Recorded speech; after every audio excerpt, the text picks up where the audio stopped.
From the News Channel 5 Network, this is OpenLine.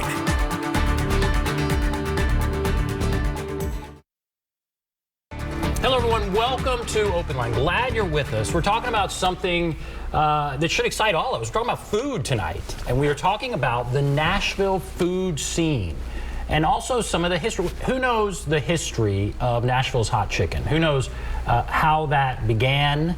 And of course, where it is now is all around the world. So we're talking all about the food scene. Happy to have with us somebody who's written about it, somebody who knows about it more than I do. Steve Cavendish. He is the editor of the Nashville Banner. Thank you for being here. You've also written for The Scene and the City Paper about food for The Scene. So thank you. Thank you for being here. Ben, it is great to be here. What? All right, let's, big picture. Big picture. Somebody is watching, they know nothing about the Nashville food scene right now. Okay. And you've seen it change and grow and evolve. Dramatically. So how would you define it? How would you describe it right now? Right now, it is one of the more dynamic food scenes in the country. And that wasn't always the case. But right now, you can get almost anything of super high quality. You can go very niche. You can get the classics.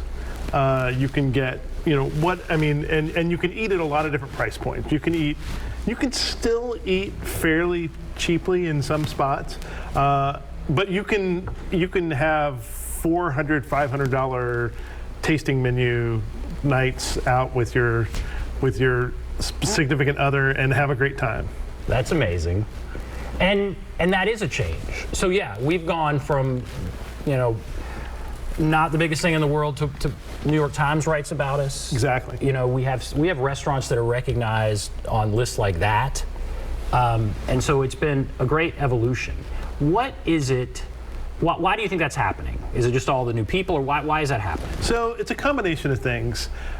If you had to look at sort of like fine dining in America, and when we talk about restaurants, we're usually talking about kind of like the fine dining sort of stuff. We're not talking about like the chicken shack down the road there. Although great meals at the chicken shack down the road.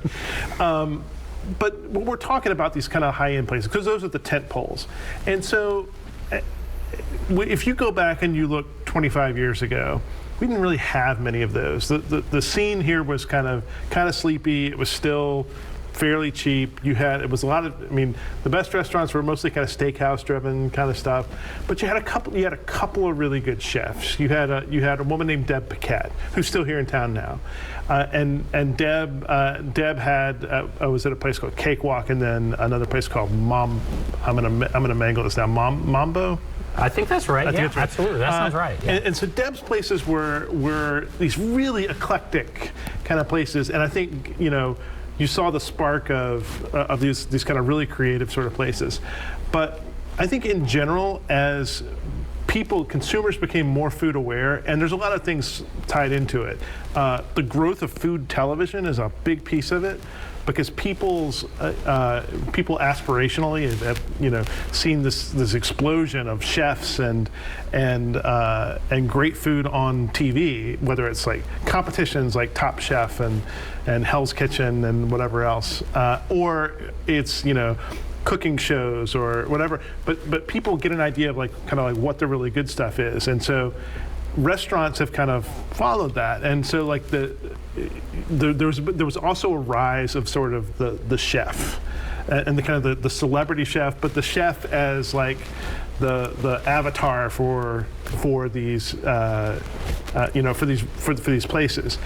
And Deb was a really good example of that, as being kind of one of the first where you're going there because you heard, oh, there's this woman who's in charge of this great restaurant and they're doing great things, and Nashville has really kind of exploded from about, if you want to put like a marker down, the marker is probably 21 years ago in June, and Margot McCormick opening Margot in a converted gas station over in East Nashville, and doing this menu changes every day or two, highly seasonal, very kind of California influenced French technique inspired kind of meals. And then there were all these kind of great people that kind of grew out of that. Tandy Wilson, who is the chef at City House, widely regarded by many as one of the best restaurants in town. He came up in Margot's kitchen when he came back to Nashville, and so you have to kind of grow your own culture, and so that culture has gotten bigger and bigger and bigger, and now it attracts all sorts of places. I mean, we have there's any number of kind of like big celebrity chefs who have come in and put their own places down here. So a lot of them in the big hotels downtown. Tony Matuano is a great example. He has a great Italian restaurant in the Joseph, but Tony was a Beard Award-winning chef in Chicago for 25, 30 years, and then came to Nashville. That's what the scene is now, and there's chefs from Atlanta who aren't just coming in and bringing one restaurant. They're bringing like 4 different concepts and planting them all over town. It's this big, wide, diverse sort of scene now, and there's a lot of creativity, and it's really something to behold. That's the word I was going to use, creativity, and that's kind of what it takes, right? I mean, that's kind of, I'm fascinated about what makes a restaurant kind of jump out. Mm-hmm. Food is food, but it's about creativity. It's about, how would you describe it? I mean, what is it taking to get these things on the New York Times list? We're talking about Audrey and Locust. Yeah. So take Locust, for example. Yeah. So Locust is this little bitty restaurant. It's 15 tables. I think that's right. Wow. It's a tiny little place over in 12 South. The chef who came here was originally, he's a European chef. He's an Irish guy named Trevor. Trevor's going to kill me. His last name's blanking on me. Hello, live television. So Trevor comes over. He had been at Noma, which is in Copenhagen, and widely regarded as one of the top 5 restaurants in the world. And he wasn't running Noma, but he was on the staff there and doing great stuff. So he comes here to the Catbird Seat several years ago, and just does Trevor Moran. Sorry, my apologies, Trevor. And Trevor just kills it at the Catbird Seat, doing this wildly creative sort of stuff. And the Catbird Seat is like, if you want to put a marker down for kind of when did Nashville kind of move to this to having this super high-end, super creative kind of tasting menu style restaurant, that was it. And Trevor was the second chef at Catbird Seat, and he comes in and just does great stuff, and then has done some other kind of smaller stuff around town. But he had this concept kind of bubbling up for a while. It started out as dumplings. Okay. And it's because he was about to open right when the pandemic hit, and that they did this kind of concept of just super simple food. And he does the other signature thing he does right now is this Japanese shaved ice. That's the only dessert they serve, and it's just, you see it, and it's just this. It looks like the world's greatest snow cone, and it's got all these great flavors, and it's just this kind of amazing kind of thing to see. But the restaurant at Locust has kind of evolved. It started with dumplings, and now it's got these whole fish dishes, and he does these shrimp toasts, and does all of these kind of crazy sort of things. That is. And that's caught the eye. It caught the eye of both the New York Times and Bon Appetit, which put it on their 50 top restaurants for the year. 50 top restaurants for the year, so that's huge. And so the New York Times it had Audrey and Locust on it, and the interesting thing is that the Times calls it our 50 favorite restaurants, and I think that's a smart way to kind of think about it, because comparing these restaurants is almost impossible, and kind of like doing rankings and putting them on lists and so forth. It's all, I mean, people love them, but food writers hate them. They absolutely hate them. it's a way to say, okay, these are our favorite things, and then talk about like why it's their favorite, as opposed to this is the best, and which is just kind of a fool's errand. It's like trying to say, like who has the best pizza, and we can talk about pizza, but like the best pizza. I mean, what'd you grow up on? Did you grow up on deep dish? Did you grow up on thin? Did you grow up on cracker crust? Did you grow, what are you into? And often that for you, that could be what's best. And so I think it's a smart way to do the list, but Locust shows up on these two, and now you can't get a reservation there. You can't get a reservation. I'm fascinated by, my favorite meal, frankly, is breakfast. I love going out to breakfast. There's some great breakfast places. What do you like? Fenwick's. I go to Fenwick's. Oh, I like Fenwick's. The biscuit. I went there to that where you wait in line. The Biscuit House, is that what it is? Nashville Biscuit House. Yeah. Over on Gallatin That was really good. Now we had to wait a bit, but it was really, really good. Yeah. But that's kind of just what fits with my life. To go to breakfast. I would love to go sit down. I remember the Catbird seat. I didn't ever go, but that was like a multi-course meal. It is, and you can still go. Matter of fact, they've got a chef right now named Brian Baxter, who is just dynamite and doing just amazing stuff. Meals like that are something that you're not going to eat all the time, and you might not even eat it once a month. It might be a once a year. It might be my birthday every 2 or 3 years kind of thing.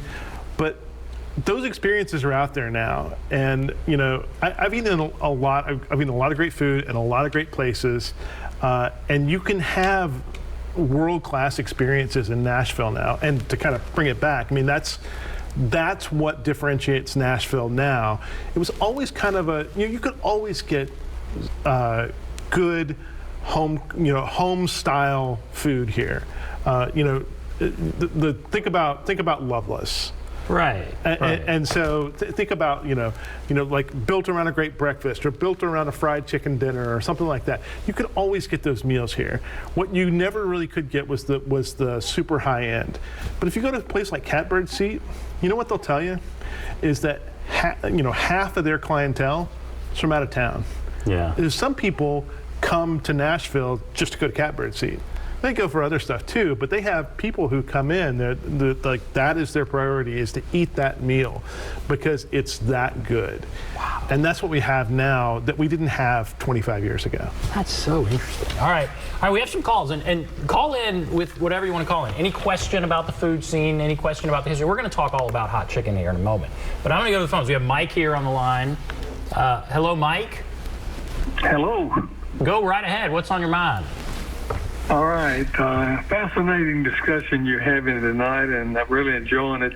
I'm interested in several things that your guest is sharing with your audience tonight, and one of them being that we're getting comparisons with New York and Chicago, and we're talking about Nashville attracting outstanding chefs to many high price restaurants. The question I have tonight is that more and more of my friends whom I dine out with quite regularly are feeling the pinch of not only increasing prices but also reduced servings, where you go out and order a meal, and after you've had the entree and the different additions to that, they're sitting there, hey, I'm hungry. I didn't get very much to eat, So one thing Nashville is going to have a problem with, in my opinion, in terms of the general public dining out. I'm not talking about the elite who can afford any price at any time.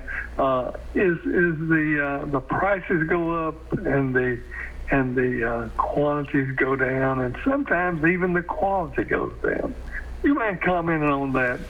Thank you. All right, thank you. That was Mike. What about that? Mike, I think that the Nashville restaurants are in a really interesting place right now because they have, if you look at what COVID did to the industry, a lot of restaurants closed, even in spite of PPP and other sort of kind of pandemic era programs that were designed to help.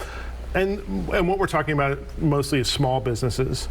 And what you have to understand too is that these are small businesses that are often run on razor thin margins. Very few people get rich running a restaurant. A lot of people get rich running bars. Not many people get rich running restaurants. I was going to ask that, and I don't want to. But even these restaurants that are getting this kind of acclaim and that have those kind of price tags, it's still a razor thin margin. A restaurant might run a margin of 10% or less, and that's tough. That's really tough. And so think about this too. Like, I was talking to a chef about a year ago about how they kind of coped with the pandemic and the shortage of people to work in restaurants, whether it's to work on the line as a cook, or whether it's to kind of work front of the house as a server or bartender or something like that. And what they said was that they were having to pay more and more in order to keep and retain talent, and that has to go someplace. I mean, if it's more expensive for them to buy the things which they're cooking and to produce it with staff, there's only so many different ways you can kind of cut that. There's a great restaurant, for instance, out on the west side called Nikki's Coal Fired. If you read the Nashville scene, it's been named best restaurant for them before, and I think Tony Galzon, who's their chef, has been named best chef. It's really good. It's not a super fancy kind of place. It's a nice place, but it's Tony's Italian. He's from South Side of Chicago. It is a pizza and pasta kind of place, and they changed their entire mode of service from being come in and we'll seat you and send someone out to you to a fast casual style of service where you come in and you order and then you go sit down and they bring it out to you. Really? And so the difference there is that now they probably saved one or two people in order to that are either serving you, or they've looked for every different way that they could kind of squeeze out.